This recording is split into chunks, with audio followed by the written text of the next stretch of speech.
The limp was barely noticeable anymore.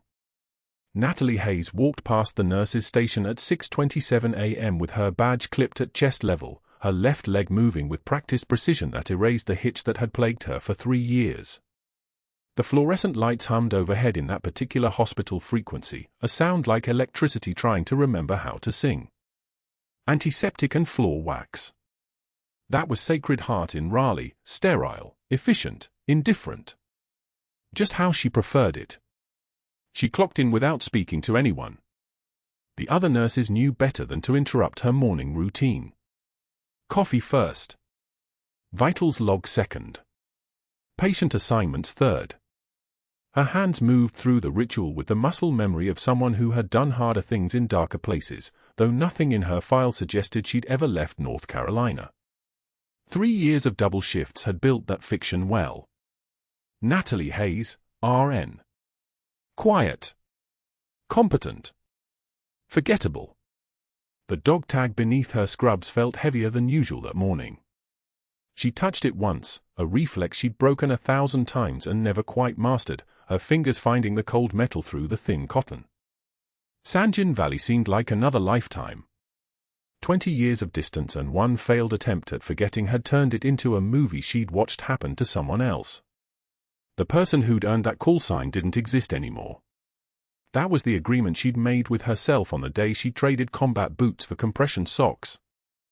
Dr. Caldwell stood in the administrative wing at 6:52 a.m., coffee in hand, watching through the glass partition as Natalie moved through the pre-shift checklist. His expression carried the particular coldness of a man accustomed to control, the kind of surgeon who'd built his reputation on flawless metrics and board standing, not on actual human outcomes. He was 53, with the kind of jawline that looked carved from marble left out in the rain too long, features that had probably intimidated residents for 3 decades. He noticed how the other nurses moved around Natalie slightly differently, with a deference that had nothing to do with rank and everything to do with something they recognized but couldn't name. He made a mental note. Hayes. Something to watch. Room for 12 had been empty since yesterday's discharge. By 7:15 a.m., it held a patient. The admit came through the ER at velocity, ambulance call, trauma incoming, shrapnel wounds consistent with IED exposure, throat damage, non-responsive to verbal stimuli. The chart noted, veteran, unable to speak, recommend psychiatric hold pending evaluation. 3 exclamation points like the patient's voice had been replaced with punctuation. Natalie pulled the chart as she passed the station. One glance at the vital signs and she was moving toward room for 12 without being asked. The charge nurse, Derek, called after her, bed still being set up. Dr. Caldwell wants to assess first. She didn't respond. Protocol said wait. Competence said assess early. She chose competence. The patient arrived on a stretcher at 7:24 a.m., and the moment Natalie saw his face, something shifted. Not dramatically. Not visibly. Just a pause long enough to count as irregular. 20 years changes a boy into a man, but the eyes stayed the same.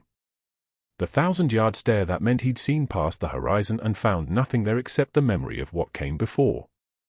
She'd worn that expression once. She recognized it the way you recognize a scar on your own body. He had shrapnel embedded in his left shoulder, medical glue holding a field dressing that someone had applied with precision and no gentleness. His throat bore the marks of heat damage and scarring that suggested he'd survived something that should have killed him. The left side of his face had healed wrong, muscles not quite tracking right, giving his expression a lopsidedness that caught the light. Combat casualty. Definite. The kind that came back with pieces missing and the rest rearranged in ways that didn't make sense on civilian forms. Room for 12, isolation protocol, the attending said, already moving away. Non-compliant, no verbal communication. Psych consult at noon. Natalie moved into the room as they were transferring him.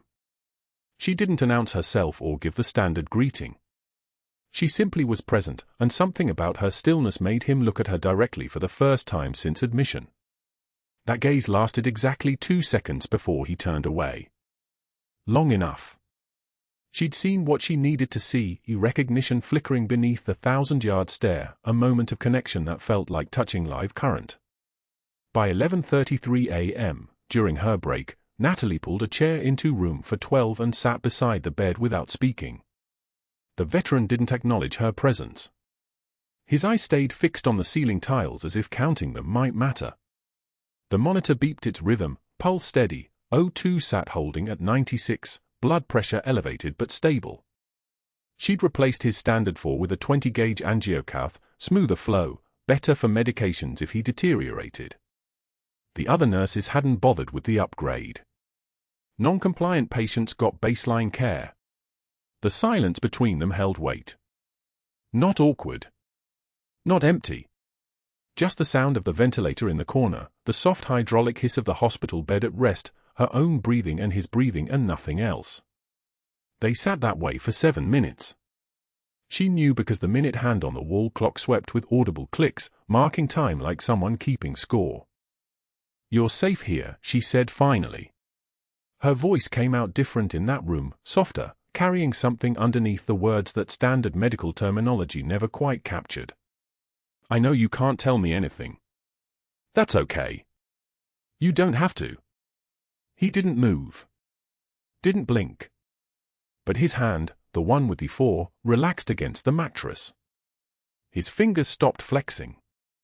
She stood when her break ended, at 11:37 a.m. exactly. No goodbye. No promise. She simply stepped out of the room and went back to her station, where Derek was charting and 2 residents were debating the merits of early extubation protocols. Nothing had changed. Everything had changed. Down the hall, behind closed office doors that muffled the general chaos of a hospital mid-morning shift, Dr. Caldwell made his first call. His brother-in-law was a board member. His voice carried the tone of someone reporting an observation that might matter later. "Yes. Yes, I'm aware. But I'm seeing some boundary issues with one of our floor nurses. Excellent clinical skills, but her attachment to difficult patients is affecting departmental metrics. The nonverbal vet in 412? She's spending break time with him. Building rapport that's going to make behavioral management more complicated. I'm not saying anything yet. Just documenting patterns." The response on the other end made him nod, satisfied. He ended the call and opened his desk drawer, where a small leather notebook held his unofficial observations. Hayes. 3 years of employment. Perfect charting. No disciplinary history. Popular with patients. That last item he underlined twice. At 2:15 p.m., Natalie returned to room for 12 to check the foresight and adjust his medications. The patient watched her move through the routine with eyes that tracked her now, following her hands as she flushed the line and checked for infiltration. His gaze held something different from before, not quite recognition, but the beginning of it. The starting point of a memory that hadn't quite solidified yet. She didn't speak. She worked. Her hands moved with the fluid precision of someone who'd done this thousands of times, not just placing 4s, but the deeper language of field medicine, of keeping people alive when alive seemed impossible. She'd learned in rooms much darker than this one, with less equipment and no time for gentleness. When she was finished, she met his eyes directly. "You're going to be okay." He opened his mouth. Closed it. The scar tissue in his throat rippled but produced no sound. The monitor beeped its steady rhythm as he tried again, and again nothing came except the faintest rasp of breath trying to become language. She placed her hand over his, just for a moment. Not romantic. Not even particularly warm. Just the contact of someone who understood that some things couldn't be spoken, they could only be witnessed. That evening, at 5:43 p.m., Dr. Caldwell sat in his office and pulled up Natalie's personnel file. 3 years at Sacred Heart. Before that, a gap. A 2-year gap with no employment listed, just a note, medical leave civilian transition. No details. No follow-up. He made another call, this time to someone with access to deeper databases. "I need a background on a nurse." Name, Natalie Hayes. I want to know about that 2-year gap. Medical leave doesn't tell me anything. And get me her address, her social media, anything that shows her actual life outside this hospital. Something's not adding up. He hung up and leaned back in his chair, the kind with leather that costs more than most people's cars. Outside his window, Raleigh sprawled under afternoon heat, indifferent and ordinary. Inside room for 12, Natalie sat beside a patient who couldn't speak, and they communicated in the language of silence that only people who'd survived certain things ever quite learned to master. Dr. Caldwell didn't know what he was looking at yet. But he knew that something was off, and he was the kind of man who couldn't rest until every irregularity had been flattened into proper alignment. The dog tag beneath Natalie's scrubs felt heavier as the shift drew toward its end. She touched it once, the way she always did, and the patient watched the gesture with eyes that held the edge of something, memory, recognition, the ghost of a name he'd carried into war and would probably carry out of it. The monitor beeped. The fluorescent lights hummed. And somewhere in the distance, a helicopter passed overhead with its rotors cutting the evening air into rhythm. The intercom crackled at 8:33 a.m. Natasha the Nightingale to the surgery wing. Natasha the Nightingale. The fourth floor went quiet. Not the peaceful quiet of morning rounds, the sharp, teeth-holding quiet of 17 nurses pretending they hadn't heard a name said like a slur. Natalie's hand froze on the medication cart. She was drawing up Dilaudid for a post-op in room for 16, the needle poised above the vial, her fingers steady even as the fluorescent lights above seemed to buzz louder. Around her, she felt it, the sideways glances, the smirked lips, the sudden interest in computer screens that had been boring 30 seconds before. She set the syringe down with surgical precision. Not with anger. Not with haste. Just the careful placement of someone who had learned that control was everything. The walk to Caldwell's office took 43 seconds. She counted each one. He wasn't there. A surgical resident, Thompson, she thought, 3rd year, pointed down the corridor without making eye contact. Supply closet. He said to send you down. The supply closet was cramped. Narrow metal shelving on both sides, boxes of gauze and sterile packaging, bottles of antiseptic that smelled like a surgical suite distilled into a 12x6 space. The overhead bulb cast everything in harsh fluorescent white. And blocking the door, his hands on the frame like he owned the walls themselves, was Dr. Caldwell. He was taller than her. That was the first thing she'd noticed when she started at Sacred Heart 3 years ago. 6'2", maybe 210, the kind of frame that came from believing your genetics were destiny. His voice, when he spoke, had the careful precision of someone used to being obeyed. Your emotional attachment to difficult patients is affecting department performance, Nurse Hayes. He didn't step aside. Natalie could feel the heat from his body, the invasion of space calculated to make her uncomfortable. She'd trained for this, not this exact moment, but the principle, pressure applied systematically to see where a person breaks. That veteran in 412. Caldwell continued, his voice low and intimate with menace. He's a resource drain. Non-compliant. Can't communicate. Insurance has flagged him. 40 minutes per shift you're sitting with him while post-ops in for 14 and 415 are waiting for pain medication. The board sees those metrics, Nurse Hayes. I see those metrics.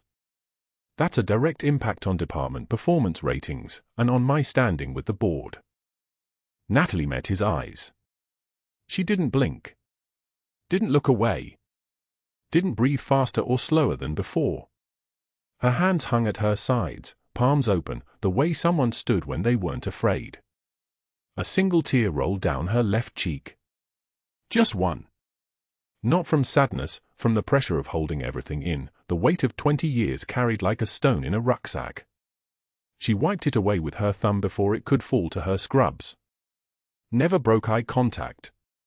Sir, she said, her voice level and quiet, you're confusing compassion with weakness. That mistake has buried better men than you. The supply closet went smaller. The air pressure changed.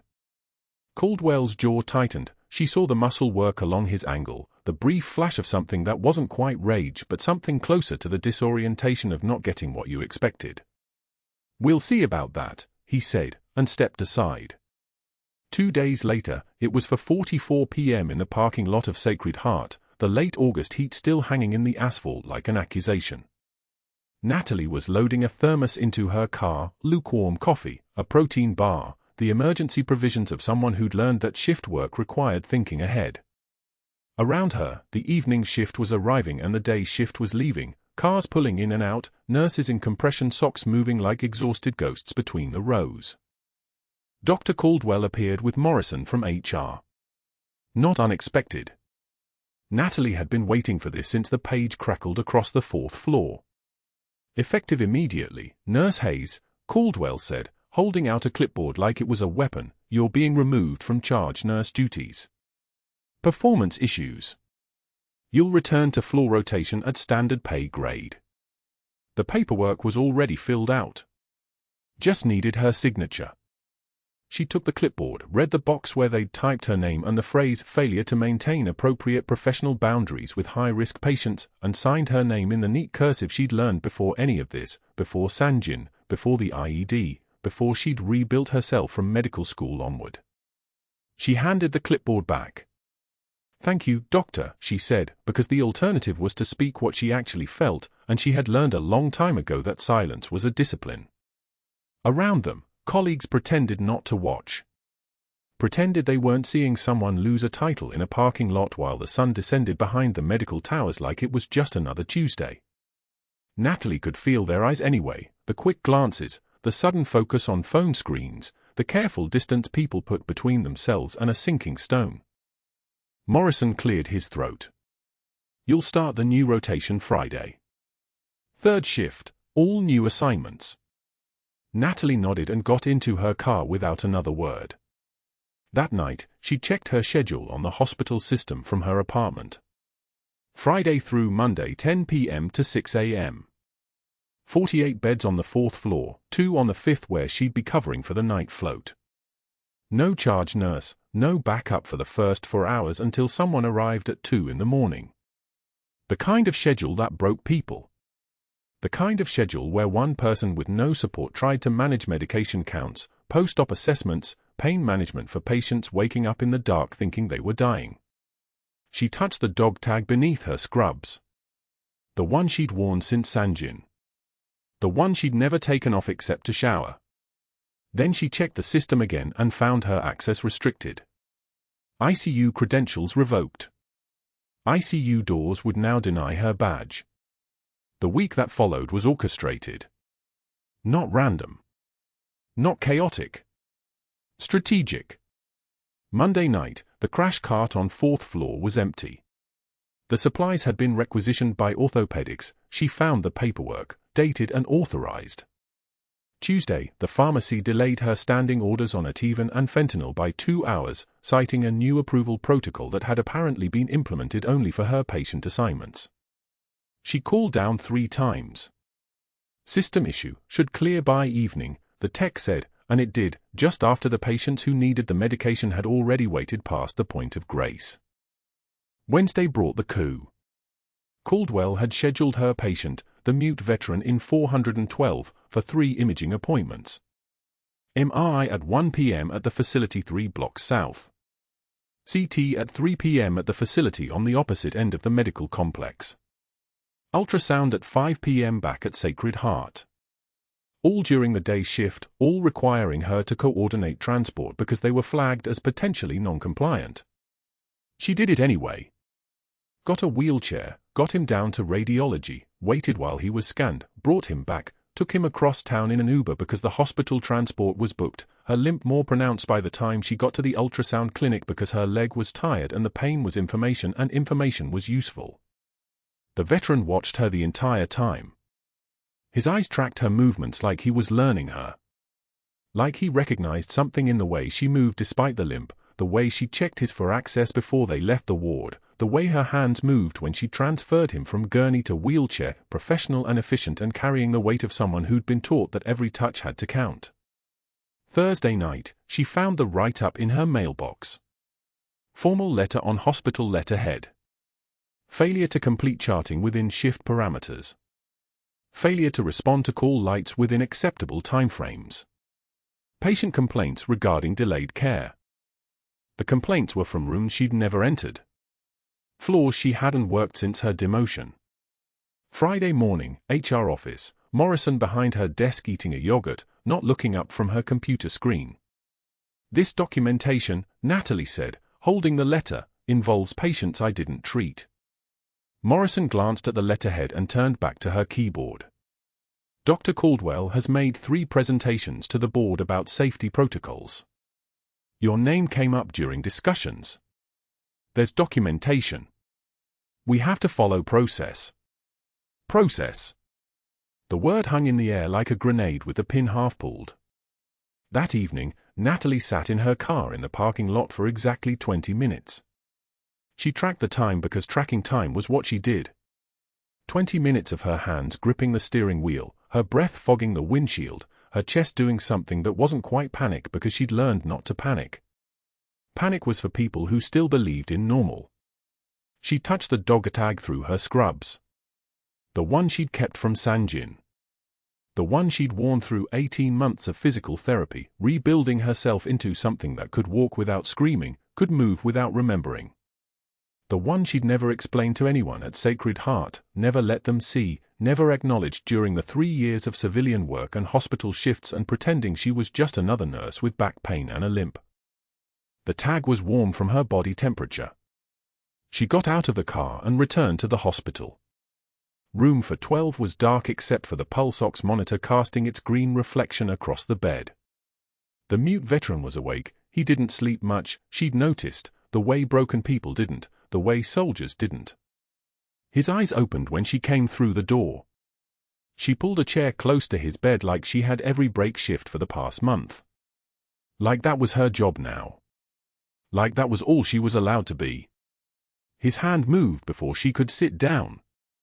Not reaching for the call button, not signaling for medication. His fingers moved in shapes. Letters formed in the air between them like a code only 2 people understood. ARG-E-A-E-P-E la. Natalie's breath stopped. She leaned closer to his face, close enough that she could see the scar tissue on his throat, the damage that had stolen his voice. His lips moved without sound, shaping the word he couldn't say aloud because his larynx was gone, shattered by shrapnel the same way hers had been destroyed by proximity to a blast, though it had healed and his hadn't. He mouthed it again, Reaper. 20 years ago, that had been her call sign. Before civilian. Before the hospital. Before she became someone the world could dismiss as just a nurse sitting too long with a difficult patient. She straightened up. Her hand reached for his. She didn't shake. Didn't tremble. Didn't do anything except hold on and let him hold on back, 2 people in the dark knowing something that everyone else in the building had missed. I remember you, she said quietly, though he couldn't hear. Though he didn't need to. His grip on her hand tightened, and somewhere down the hallway, the night shift was starting, another 48 beds that needed her, another shift where she was just a nurse with restricted credentials and a broken schedule and everything to prove and nothing left to lose. The night shift started at 2,100 hours, and Natalie learned about the reassignments from a text message. Not a call. Not a face-to-face conversation. A text from Sarah Chen, the floor's senior charge nurse. Caldwell pulled Martinez and Jackson. They're reassigned to post-op effective immediately. You're getting no relief coverage tonight.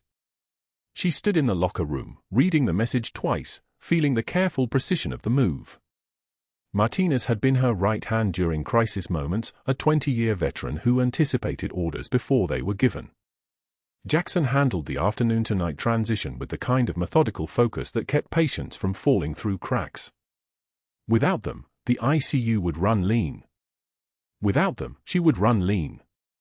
Natalie pocketed her phone without responding and pulled on her scrubs, the familiar weight of the fabric-like armor she knew how longer fit her the way it once had. The schedule was waiting at the charge desk. She saw it taped to the clipboard, her name printed in columns that spelled isolation. Overnight shifts, Friday night solo. Saturday night solo. Sunday night solo.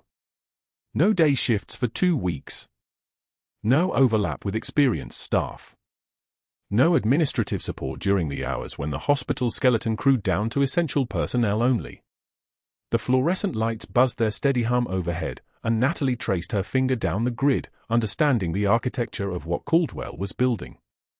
He wasn't attacking her directly anymore. He was dismantling her systematically, move by move, removing every support structure until she stood alone. Sarah approached quietly, guilt written across her face. I argued. He said it was scheduling optimization. Budget constraints. I tried. I know, Natalie said, her voice flat and level. You did what you could. But Sarah's guilt was misplaced. Caldwell hadn't given her a choice either. This was surgical in its execution. This was the work of someone who understood institutional power the way a chess master understands the board, not with fury, but with cold mathematical precision. He was weaponizing the hospital's own systems against her, and there was no policy violation in it, no grounds for complaint, just the slow suffocation of being starved of resources. The veteran was asleep when she checked on him at 22:30. His breathing steady, the monitor showing a sinus rhythm that looked almost peaceful. She sat beside his bed for 90 seconds, the only luxury she allowed herself during a night shift, and watched the rise and fall of his chest. He'd been agitated all day, his body tense against the mattress, some instinct telling him that Saturday's CT scan would reveal things he wasn't ready to face. But her hand on his shoulder had steadied him. Her voice, low and certain, had told him that she would be there. And he believed her, the way soldiers believed their medics in the dark. The ICU sensors climbed to 17 by 0300. A car accident victim in bed 7. A post-op sepsis spike in bed 3. An elderly man in bed 11 whose oxygen saturation was drifting downward with a kind of creeping persistence that meant something was failing inside him, something that might not reverse. Natalie moved between them without a break, her hand steady, her assessments sharp, her interventions precise.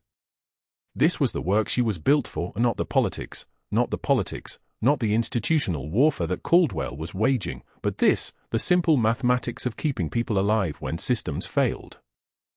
She called respiratory therapy for bed 11 at 0430. The technician who arrived was new, barely familiar with the ICU's equipment arrangement. Natalie showed him the settings, watched him adjust the ventilator, verified his work, and made a mental note to double-check his settings in an hour. Alone, without backup, she became the safety net for everyone else's mistakes.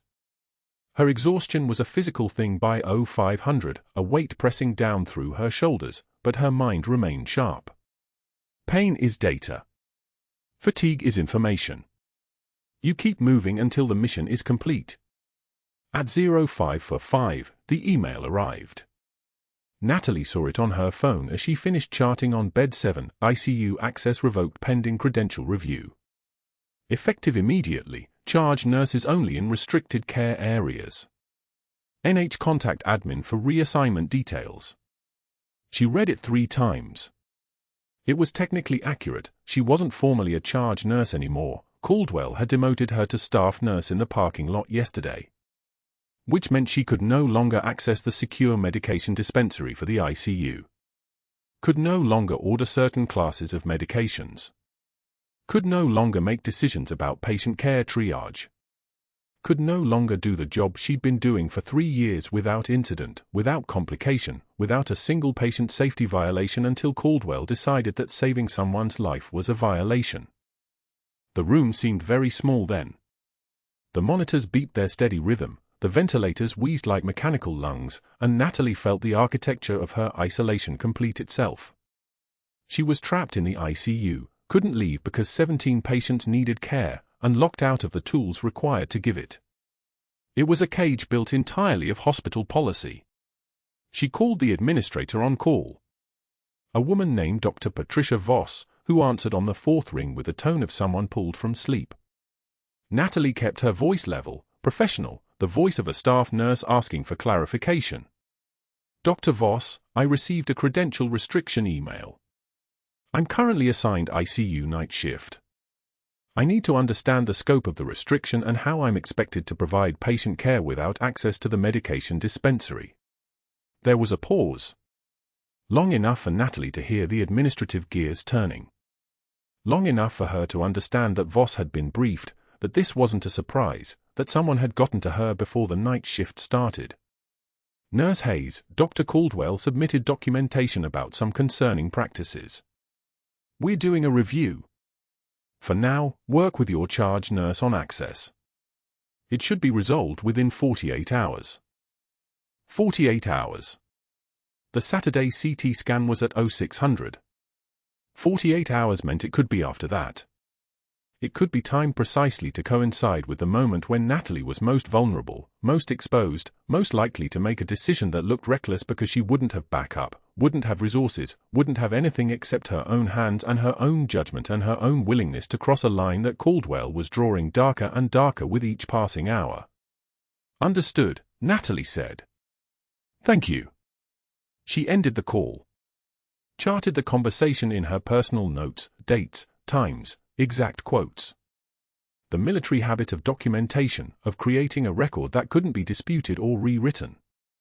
Then she walked to bed 3 and rechecked the post-op patient's labs, her hands moving with the precision of someone who had operated in worse conditions than this, with worse odds, with nothing but her own competence to stand between life and death. By 0600, Natalie had moved through the night with the kind of hypervigilant clarity that came from knowing the system was actively working against you. Every 4 was checked twice. Every medication cross-referenced. Every assessment documented with the kind of obsessive detail that left no room for dispute. She worked like someone building evidence, because she was. She worked like someone preparing for a fight, because she was. The veteran woke as the morning shift began its changeover. His eyes found hers immediately, that strange recognition, that pull of memory and kinship that he carried in the depths of those dark irises. Natalie approached his bed with the CT scan consent form in her hands. Saturday 0600 hours. Preoperative imaging. High-definition scan of laryngeal trauma to assess for retained foreign material and assess airway patency before the surgical team cleared him for standard recovery protocols. She sat beside him. Her hand rested on the bed rail beside his own, close enough that he could reach it if he needed to. Close enough that she could feel the tremor in his grip when he took her fingers and held. Scan tomorrow morning, she said quietly. 6 o'clock. They need to see exactly what's inside your throat. Where the scars are. Where the damage is. It's going to help us figure out how to help you. He nodded, understanding the words even if he couldn't speak them back. His other hand moved to his neck, tracing the line of his scar with trembling fingers. The gesture of a man who had spent 20 years aware of the damage, feeling it with every breath, every attempt to speak, every moment when his body reminded him that Sangin had taken something from him that could never be returned. Natalie squeezed his hand. I'll be there. He looked at her, really looked at her, and something shifted in his expression. Not hope. Not quite. But something like recognition. Something like the understanding that she had told him the truth before and would not stop now. That whatever came tomorrow, whatever the scan revealed, whatever happened next, she would be there to see him through it. The morning shift nurse arrived to take report, and Natalie handed off the 17 patients with the kind of comprehensive briefing that left nothing to chance. Every medication interaction. Every subtle change in status. Every patient who might destabilize in the afternoon when the ICU would be busy and distracted and short-staffed. She gave them everything they needed to keep her patients alive, because that was the mission. That was always the mission. She pulled off her scrubs in the locker room at 0700. Her reflection in the mirror was bone-tired, hollowed out, wearing the kind of exhaustion that came from fighting on multiple fronts simultaneously. Above her collarbone, she could see the edge of the dog tag on its broken chain, the one item from Sangin she'd kept, the one piece of her former life that she wore beneath every civilian shirt she owned. The metal was cool against her skin, a reminder of who she had been, a question about who she was becoming. Her phone buzzed. Another text from Caldwell's office. Dr. Caldwell requires a meeting. Monday 0800. Conference Room B attendance mandatory. 3 phone calls to board members about cowboy medicine and unsafe practices. Credential restrictions. Schedule manipulation.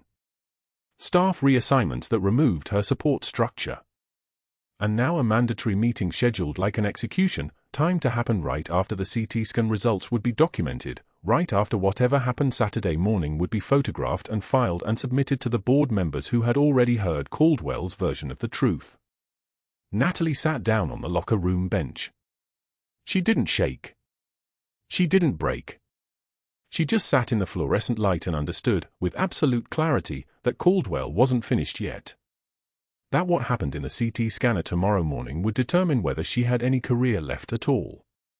That everything, her job, her credibility, her ability to help anyone ever again in this hospital, depended on the next 48 hours running exactly as planned, with no complications, with no emergencies, with no moment where she would be forced to choose between protocol and the patient lying on the scanner bed. But that wasn't how the world worked. And somewhere in her bones, Natalie knew it.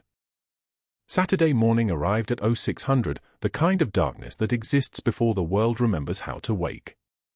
Natalie stood outside the CT imaging suite on the 3rd floor, watching through the lead-lined window as the technician prepped the scanner. The veteran had resisted when she mentioned the scan during Friday's rounds, his grip tightening on the bed rails, his eyes finding hers with something that looked like fear.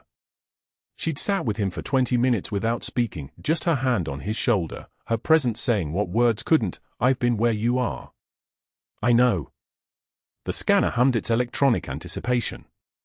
She could hear it from here, that familiar mechanical whine that meant exposure, vulnerability, your broken parts laid bare for strangers to examine. The veteran lay on the scanning table now, his chest still healing from the emergency cricothyrotomy performed 4 days ago, though to him it must have felt like yesterday. Natalie was in the control booth, standing beside the technician, watching the monitor. The scan had started smoothly, the table sliding into the circular mouth of the machine, images loading in real time. 15 seconds in, she noticed his shoulders tensing. 20 seconds, and his hands began to curl into fists. The scar tissue from his old wounds, the shrapnel that had taken his voice, was visible on the images, thin white lines mapping the damage across his neck and throat. Then it happened fast. His body convulsed. Once. Twice. His back arched off the scanning table, and she heard the sound from the microphone, a choking gasp, the wet rattle of an airway collapsing. The scar tissue was compressing as his muscles seized, narrowing the passage to his lungs like a closing fist. Pull him out, Natalie said. Her voice was flat. Certain. The technician hit the button. The table slid back. But the veteran's seizure was still escalating, his body rigid, his face darkening from red to purple. His oxygen saturation wasn't climbing on the monitor. It was falling. 72, 68. 64, the scar tissue from 20 years of war was asphyxiating him in real time, and he had maybe 90 seconds before his brain started dying. Natalie moved. The doors to the imaging suite burst open, and she was already moving toward him, already assessing. The crash cart was against the wall. She grabbed it in one fluid motion, wheels rattling against the tile. The resident on call, a young man named Chen, appeared in the doorway looking paralyzed. Call the OR, Natalie said. I'm doing a crike. That's not, you can't, Chen started. She didn't hear the rest. She was already tearing open the crash cart sealed packaging, hands moving on muscle memory that had nothing to do with nursing school. Hands that had done this in a cave system in Sangin province with Taliban gunfire echoing off stone walls. She grabbed a 14-gauge angiocath needle, a ballpoint pen barrel, she cracked it open, discarded the insides, and a sterile square of gauze from the crash kit. The veteran's oxygen sat at 58 now. His eyes were rolling back. She palpated his neck, finding the cricothyroid membrane, that small soft space between the thyroid and cricoid cartilage where you can breathe when the throat is destroyed. She didn't hesitate. The needle went in perpendicular, just below the larynx, the anatomical landmarks as clear in her muscle memory as they'd been at 0300 on a mountain in Helmand province. She felt the give, that specific tactile feedback of breaking through into the airway. The air hissed out. Oxygenated air. Relief. She threaded the pen barrel through the needle, secured it with tape from the crash cart, and covered the site with sterile gauze, her movements efficient and precise as a field strip rifle. High-flow oxygen, she said. Now. The respiratory therapist had appeared, and without question, there was something in her voice that bypassed all hierarchy, all protocol. He began delivering oxygen through the improvised airway. The veteran's oxygen sat dropped for one more terrifying second. Then it began to climb. 62, 71, 84, 91. His seizure stopped. His body went slack, muscles finally releasing from their catastrophic contraction. The room went dead silent. The only sound was the steady hiss of oxygen flowing through a ballpoint pen barrel into a man's neck. That was when Dr. Caldwell walked in. He stood in the doorway of the CT suite, taking in the scene, the crash cart torn open, the sterile packaging scattered, the improvised airway, and Natalie standing over the patient with a kind of presence that made the air pressure change. His face cycled through expressions like a broken monitor, confusion, calculation, and then something that looked almost like satisfaction. He stepped inside, his polished shoes clicking against the tile, and his eyes found Natalie's. "Nurse," he said. Just that. One word. But it contained everything, the hierarchy, the reminding of position, the mark of the crossing of some invisible line. "Patient stable," she said. "Airway compromised by scar tissue. Emergency procedure was necessary to prevent cardiac arrest." "I can see that," Caldwell said quietly. He turned to the resident. "Dr. Chen, what exactly did you observe?" Chen looked between them. She performed a cricothyrotomy without authorization. The patient was seizing, his oxygen was dropping, and He trailed off. "She performed a procedure outside her scope of practice," Caldwell finished. "A serious deviation from protocol." He pulled out his phone. "I'll need incident documentation. Photographs of the site. Resident statements." He turned to Natalie. "You're on report." She said nothing. The veteran was breathing. That was what mattered. What happened next unfolded like a chess match where every move had been anticipated. Within 48 hours, Dr. Caldwell moved with surgical precision.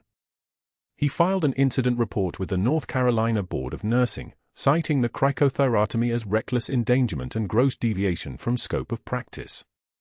He presented to Sacred Heart's executive committee on Monday morning with photographs, Chen's carefully coached statement, and a narrative about a nurse with PTSD making dangerous decisions that exposed the hospital to catastrophic malpractice liability.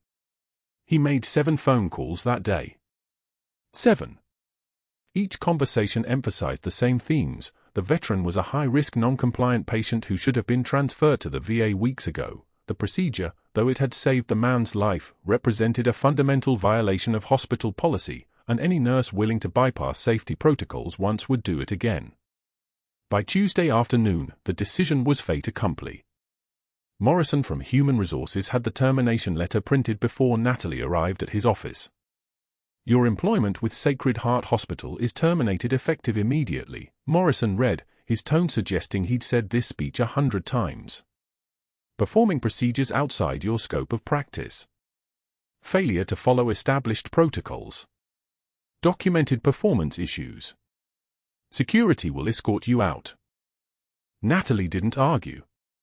She removed her ID badge, the laminated photograph from her first day 3 years ago, showing a woman with her guard still partially up, and set it on the desk with the same precision she'd once used field stripping a rifle.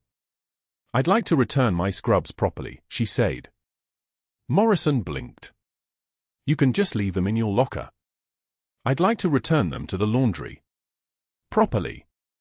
She changed in the locker room one last time, the fluorescent lights casting everything in that flat institutional white that made it hard to remember whether it was morning or midnight. The scrubs came off like shedding a skin. She folded them with parade ground corners, each crease exact, each fold methodical, and descended to the basement laundry room that smelled of industrial detergent and steam. The single dog tag on the broken chain swung free from beneath her civilian shirt as she bent to place the scrubs in the outgoing bin. She stared at it for a moment, the metal catching the fluorescent light with a dull gleam. Sangin, 2004. The boy she'd pulled from the fire. The medic she'd been. The thing she'd done when the world was simpler and the only rule was keep them breathing. She tucked the dog tag back beneath her shirt. Her fingers trembled slightly as she smoothed the scrubs one final time, setting them carefully in the bin where they would be laundered, dried, and folded by someone else for someone else's first day. This was the final indignity, not being fired, though that was bad enough, but this quiet ending in a basement room where no one saw, where her work simply disappeared into institutional machinery. She completed the final paperwork in HR with Morrison watching her sign each page. No one spoke. When she stood to leave, Morrison said, "There will be a severance check for 2 weeks' pay. We'd appreciate your discretion regarding the circumstances of your departure." She didn't answer. She was already turning toward the door. That was when she heard it. The sound of footsteps in the hallway. Slow. Measured. Then a figure appeared in the doorway, still in the pale blue hospital gown, and 4-pole in one hand, hospital-issue socks on his feet. The veteran. Her patient. The boy from Sangin. His eyes locked on hers, and in that moment, something shifted in the room's gravity. He was still recovering, still fragile, but there was something in his expression that transcended injury. Recognition. Purpose. He opened his mouth, and through a voice like gravel over broken glass, damaged, reconstructed, barely functional, he rasped a single word, Reaper. The color drained from Morrison's face. Natalie's hand started to shake. Not from fear. From the weight of 20 years suddenly collapsing into a single moment.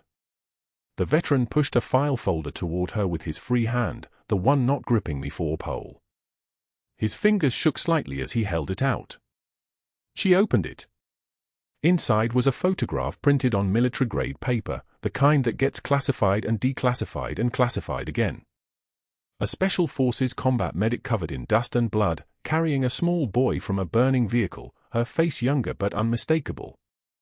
The designation read Major Natalie Hayes, Special Forces combat medic. The veteran pointed to the boy in the photo. Then to himself. Natalie's vision blurred. The veteran stood in the HR doorway still wearing the hospital gown, his chest bare beneath the thin fabric, and when he looked at Natalie his damaged throat moved. One word came out, fractured and raw, Reaper. Her hand stopped moving. The badge was halfway to the desk. He pushed a file toward her. Classified markings on the cover. Her name printed in capital letters across the front, Major Natalie Hayes, Special Forces combat medic. Beneath it, a photograph, her face 20 years younger, skin darker from Sangin's sun, eyes that hadn't learned yet how to carry what they'd seen. Dress uniform. Lieutenant insignia. The kind of photo they took before deployments, before you learned what you were capable of surviving. Natalie opened the file with steady hands. Medical records. Service certifications.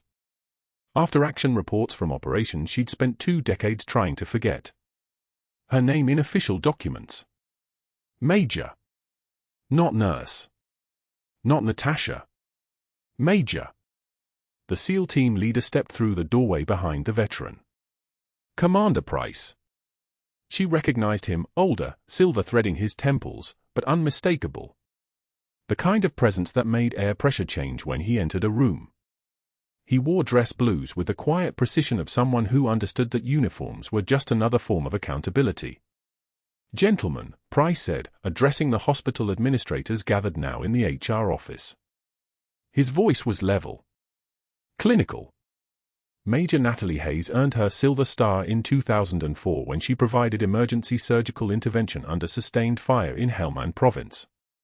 She earned her first Bronze Star the same year for treating 17 casualties in a forward operating base during a complex attack. She earned her second Bronze Star in 2006 for extracting 3 wounded personnel, including a 12-year-old Afghan boy being used as an intelligence asset from a vehicle fire while under indirect fire. She earned her first Purple Heart from the IED blast in Sangin that cost her 12 months in recovery. She earned her second Purple Heart from fragmentation wounds sustained while providing trauma care to civilians during a Taliban assault on her forward surgical team. The room went very quiet. The kind of quiet that comes before things break. Major Hayes, Price continued, was medically discharged from the 75th Ranger Regiment in 2008 with a service-connected disability rating of 60%. She spent the next 3 years rebuilding herself. The last 3 years, she's been rebuilding everyone else. 2 FBI agents entered the room. One held an arrest warrant. The other carried a laptop displaying digital forensics reports, file deletion timestamps, access logs, credential usage patterns. Dr. Marcus Caldwell, the first agent, said, "You're under arrest for attempting to alter federal military medical records in the Department of Veterans Affairs database. Unauthorized access to classified personnel files. Obstruction of federal investigation. And witness intimidation related to a formal complaint filed under the Whistleblower Protection Act." Caldwell hadn't appeared yet.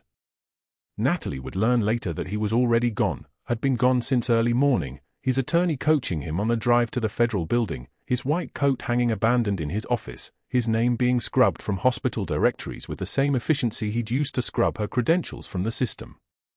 The second agent spoke to the room. Dr. Caldwell accessed Major Hayes' VA file using backdoor credentials obtained through a colleague at the regional VA office. That colleague has already accepted a plea agreement. Dr. Caldwell made 7 separate searches for her service record. The digital forensics team found evidence of deleted files. Search terms included decorations, combat service, disability discharge. The preliminary investigation suggests Dr. Caldwell learned of Major Hayes' identity through a staff member's comment during rounds and decided her service record posed a threat to his position at this hospital. The administrator who'd signed the termination paperwork had gone very pale. Major Hayes' emergency procedure, the agent continued, was not outside scope of practice. It was precisely the standard of care taught to combat medics. The medical board has already reviewed it. The conclusion was unanimous. 6 months later, Natalie was driving through Raleigh on a Tuesday afternoon, heading to a VA hospital training conference on combat trauma rehabilitation. Her route took her past Sacred Heart. She didn't plan to look, wasn't planning to think about that place at all anymore, but her eyes caught on the parking lot. Dr. Caldwell was sitting at a folding table beneath a faded banner. Affordable Insurance Solutions, the banner read in letters that had faded from sun exposure. His dress shirt was wrinkled. His tie was slightly askew. The medical license that had hung on his office wall was gone. The institutional authority had evaporated like rain on hot asphalt. He didn't see her. She didn't stop. That evening, Natalie stood in the lobby of Sacred Heart Hospital wearing her VA uniform, dark blue scrubs with her rank insignia on the shoulder, the first time she'd worn military identification in a civilian setting. A bronze plaque was being dedicated. The Reaper Emergency Medicine Wing. Her call sign. Her name. 20 years of silence converted into institutional recognition. The ceremony was brief. Hospital administrators gave speeches about Valor and partnerships. A major VA grant had funded the wing. Commander Price had made the arrangements with the kind of quiet efficiency that meant nobody had really said no. Sergeant Darian Osmond stood beside her in the lobby, his throat still scarred but functional now. Speech therapy had given him back fragments of his voice, single words first, then short phrases, each sentence a small victory against scar tissue and neural damage. He was in VA uniform too. Combat boots. The stance of someone who'd learned to stand at attention before he learned to walk. When the speeches ended and the crowd dispersed toward the refreshment table, Osmond turned to face her. His voice was rough. Damaged. But clear. "Thank you, Major." Natalie reached beneath her scrubs and found the dog tag on the broken chain. The one she'd worn for 20 years. His name. His blood type. His service number. The thing she'd pulled from his neck in Sangin when the vehicle was burning, and she needed something to hold on to, something to prove this young man had existed, had mattered, had survived, because she refused to let protocol matter more than life. "No, son," she said, her voice steady and low, the voice of someone who'd commanded other people's lives and learned the weight of it. "Thank you for remembering." They walked out together into the parking lot. The sun was setting. Sacred Heart's windows caught orange light and held it for a moment before letting it go. Across the street, Caldwell was packing up his folding table. His movements were slow. Defeated. He'd lost everything that had ever mattered to him, not because he'd broken rules, but because he'd tried to destroy someone who actually understood what strength looked like. Natalie didn't look in his direction. She told Osman as they walked to her truck, her voice quiet but carrying the weight of command, "Power is not a title. Power is the ability to help." They drove to the VA hospital for his evening therapy session. Behind them, Sacred Heart receded into the distance. She'd left that place once. She wouldn't be going back. If you've ever been underestimated by someone who had no idea who they were standing next to, you know exactly how Natalie felt.